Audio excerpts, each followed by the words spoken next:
Buongiorno bianconeri, hier c'était une journée assez mouvementée dans le monde du Juve. On va en parler ensemble de tout ce qui s'est passé hier. Il y a eu Kostic qui est arrivé à Turin. En même temps, on a décidé que Pellegrini allait faire le chemin inverse pour aller à Eintracht après. Il y a eu l'interview de la présentation de Gleison Bremer. Le DS du Manchester United était à Turin pour convaincre Adrien Rabiot. Et les avocats de Depay sont allés au Barça plaider leur cause pour essayer de casser le contrat de Memphis Depay. Voilà, ça fait beaucoup de choses. On va traiter tout dans l'ordre.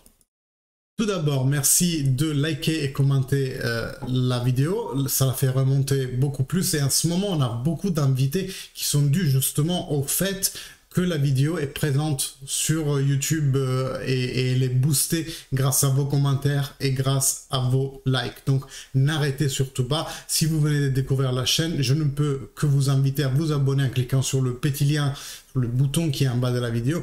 Et si vous activez aussi la petite cloche, vous serez mis au courant à chaque fois que je poste une vidéo. Et en ce moment, c'est même plus souvent que d'habitude. Donc, Kostic est enfin arrivé à Torino, il a eu ses visites médicales, tout va bien, il devrait prendre d'ailleurs le maillot numéro 17, laissé justement sans propriétaire par Pellegrini, qui va faire le chemin inverse et aller jouer en prêt à l'Eintracht. Parlons-en.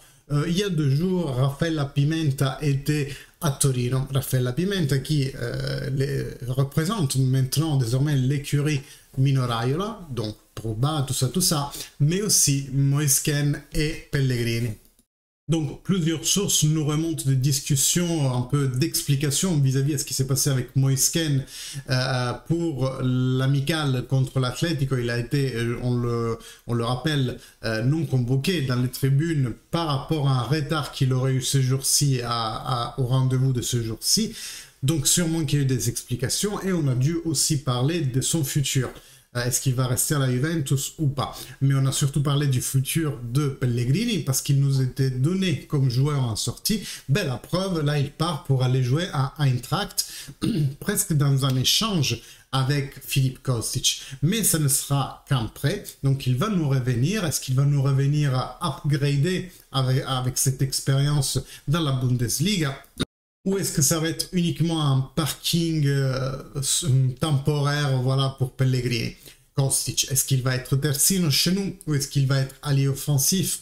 Ça, on verra comment la Juventus pourrait jouer. Je pense que je vous fais une vidéo sur ça demain.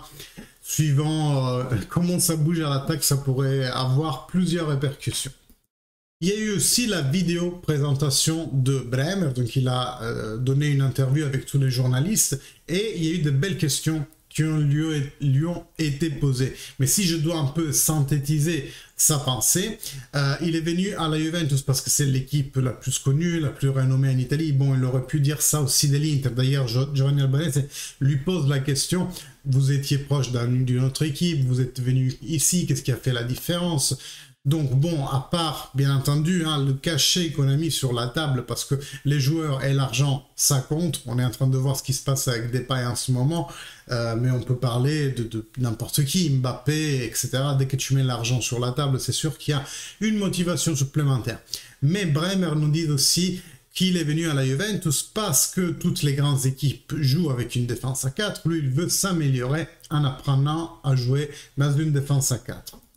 Donc vous voyez toutes les élucubrations qu'on se faisait, est-ce qu'on va passer à la défense à 3 et tout, semble un peu tomber à l'eau parce qu'il n'y a que Bremer qui peut savoir qu'à l'intérieur du vestiaire, ils sont en train de travailler que sur la défense à 4.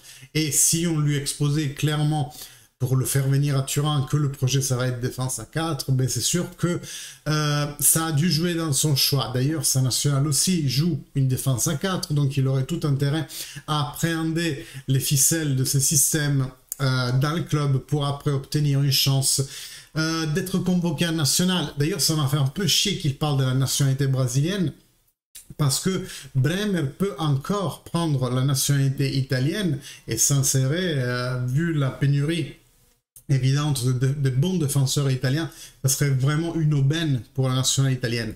Mais bon, il semble avoir le Brésil en tête, et enfin, qui pourrait lui en vouloir d'avoir le Brésil, son pays en tête? C'est totalement normal.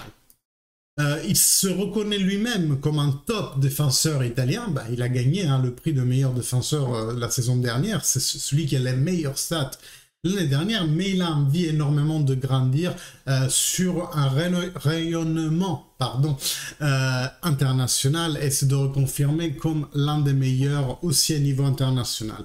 Sinon, apparemment, la mise en place, ça se passe bien avec Bonucci. Il a parlé aussi beaucoup avec Chiellini, qui a dû lui donner quelques conseils, etc.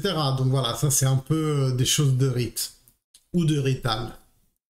En tout cas, vous le savez, il a pris la 3 de Giorgio Chiellini. Il sera, je pense, le titulaire principal. Les autres vont tourner autour de lui.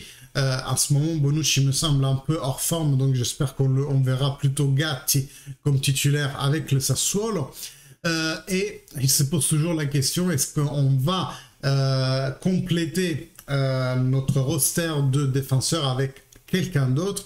On ne sait toujours pas si Rugani va accepter la proposition de la Sampdoria, qui ferait de lui un peu son défenseur principal en quelque sorte. Dans tous les cas, comme vous le savez, aussi à suivre par rapport au centre défensif. Et maintenant, on pourrait éventuellement même s'intéresser à un terzino sinistro. Et oui, le terzino sinistro qui redevient d'actualité avec le départ de Pellegrini.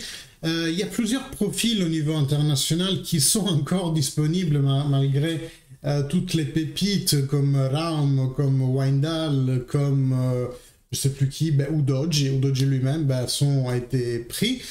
Il y aurait encore Marcos Alonso en sortie. Il y aurait Reguilón qui trouve pas assez de place à la cour de Antonio Conte. Il y aurait Gaia. Il y aurait Guerreiro. À voir si la Juve va bouger, et je l'espère vraiment, pour nous donner enfin un côté gauche avec Kostic en avant et quelqu'un à l'arrière qui nous fasse oublier vite les 2 dernières saisons avec Alexandre. Autre nouvelle du jour, le DF de Manchester United était à Turin pour essayer de convaincre Adrien Rabiot et sa maman Véronique à rejoindre la cour de Ten Hag à Manchester United. Donc, pourquoi toute cette mystère autour du transfert d'Adrien Rabiot? Les deux clubs sont d'accord, ça pourrait être même un euro, je pense, la Juventus le donnerait, sauf qu'il reste Rabiot à convaincre. Et Rabiot, en allant à Manchester United, il ferait, entre guillemets, un pas en arrière dans sa carrière, c'est-à-dire qu'il ne disputerait plus la Champions League, du moins pour l'année suivante, et donc essayerait de gratter, et oui, un peu d'argent supplémentaire au Manchester United, qui, comme nous le savons, n'a pas vraiment un souci d'argent. C'est la marque la plus vendue et reconnue mondialement dans le foot, malgré des prestations sportives dans ces dernières années qui laissent malgré ça désirer. Rabiot essaierait de gratter quelques millions en plus. Bon, déjà de chez nous, il est pas mal loti. Il voudrait avoir quelques millions en plus en allant non pas disputer, comme dit, la Champions League. À voir si ça se fait. C'est sûr que chez nous, il n'aurait pas autant de place, alors qu'à Manchester United, entre Fred et c'est qui l'autre qui joue McTominay, je pense qu'Adrien Rabiot, c'est limite un upgrade par rapport aux deux. Je dis limite, pourquoi? Parce que on le répète sans cesse, ça, il a eu une courbe ascendante. Il est sur la fin de sa courbe en ce moment. Il monte. Et qui sait qu'il nous pourrait aussi bien faire dans un championnat moins tactique, donc où il y a plus d'espace ouvert, et lui, quand il y a les prairies devant, il court notre cheval fou. Donc, espérons que Rabiot trouve une entente économique avec le Manchester United, parce que, au vu des chiffres dont on parle, c'est une masterclass. Si on arrive à vendre pour 17 millions de fixes plus bonus Rabiot au Manchester United avec 1 an de contrat encore, franchement, c'est une masterclass de cette dirigeance. Et Depay, alors, ça bouge ou pas? Alors Depay, je vous le disais, il est dans une situation où, avec Aubameyang, le premier qui arrive à sortir du club, il peut faire ses valises, parce que le Barça a jusqu'à dimanche soir, je crois, pour baisser la masse salariale et donc virer des joueurs. Hein, limite, je crois que même Kessie pourrait le revendre à 0 alors qu'ils l'ont pris à 0 il y a quelques mois. Donc ils sont vraiment dans une situation assez moche. Et aujourd'hui, enfin hier, les avocats de Depay étaient dans les locaux du Barcelone pour essayer de faire une résolution de contrat. Qu'est-ce qui bloque dans cette résolution de contrat? C'est le fait que Memphis Depay, tout comme les autres joueurs, a encore des mensualités qui n'ont pas été payées du Barcelone, hein, qui a fait une politique d'étalement des salaires de son effectif, et donc voudrait bien entendu récupérer cet argent avant de signer quoi que ce soit. Mais comme dit, l'heure tourne parce que aussi Aubameyang pourrait partir du club. Donc on dit le premier des deux qui arrive à une résolution finale avec le Barça sera un paramètre 0.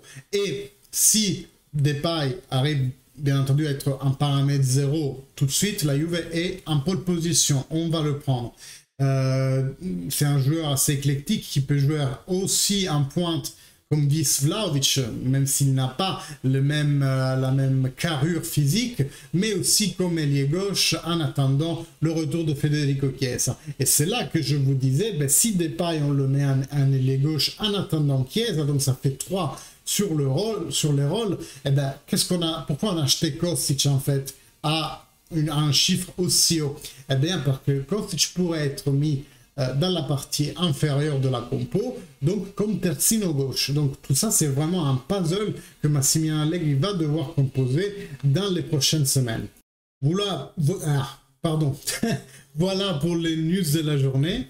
Ah non, voilà, dernière nouvelle, c'est que Arthur et Valencia semblent compromis parce que Gattuso vient de dire on aimerait beaucoup ce joueur, mais on ne peut pas se le permettre. Alors, est-ce que c'est juste une tentative du Valencia pour baisser ultérieurement le salaire qu'il devrait payer à Arthur, parce qu'on le rappelle, il voudrait payer moins de 50% du salaire, alors que tout logiquement, la Juventus voudrait qu'il paye plus de 50% de salaire.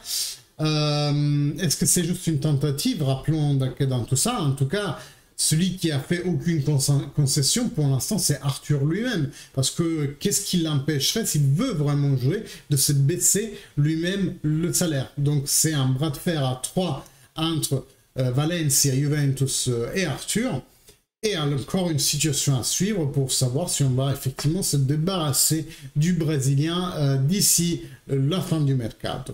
Mes amis, merci beaucoup de votre attention, de votre écoute, de vos likes et de vos commentaires qui génèrent toujours de belles discussions et qui me font énormément plaisir. N'hésitez pas, likez, commentez. Si vous venez d'atterrir sur ma chaîne, enchanté, Michelangelo, vous pouvez vous abonner avec le petit bouton en bas ou alors pas ou, mais activez la petite cloche, comme ça vous êtes mis au courant de toutes les prochaines vidéos. Jusqu'à qu'il n'y ait pas une autre nouvelle, je ne sais pas si aujourd'hui ou demain, pour ma part, je vous salue, fino alla fine, Forza Juventus, ciao!